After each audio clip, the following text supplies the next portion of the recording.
ચોક બજાર અને અડાજણ પાટિયા વિસ્તારને જોડતું તાપી નદી પર બનેલું નહેરુ બ્રિજની બાજુમાં આવેલું વોકવે બ્રિજ ગંદકીના ઢેરમાં ફેરવાયું છે। પાલિકાની બેદરકારી સામે વિશિષ્ટ ઓળખ ધરાવતું વોકવે બ્રિજ ગંદકીના ઢેરમાં ફેરવાયું। 70% લાઇટ બંધ।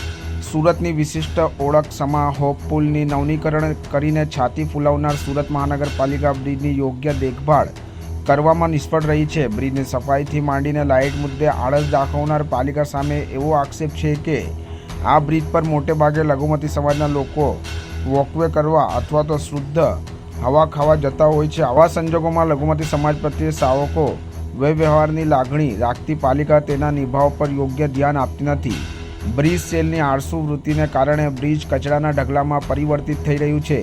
તેની ગંદકી ગ્રીલ તેમજ ગંદકીને કારણે સુરતીઓ અવગડતા અનુભવી રહ્યા છે। બ્રિજ પર મૂકવામાં આવેલા બાકડા ચોરાઈ ગયા છે અથવા તો પાલિકા દ્વારા કાઢી લેવામાં આવ્યા છે। તે અંગે હજુ સુધી કોઈ ફોડ આપવામાં આવ્યો નથી।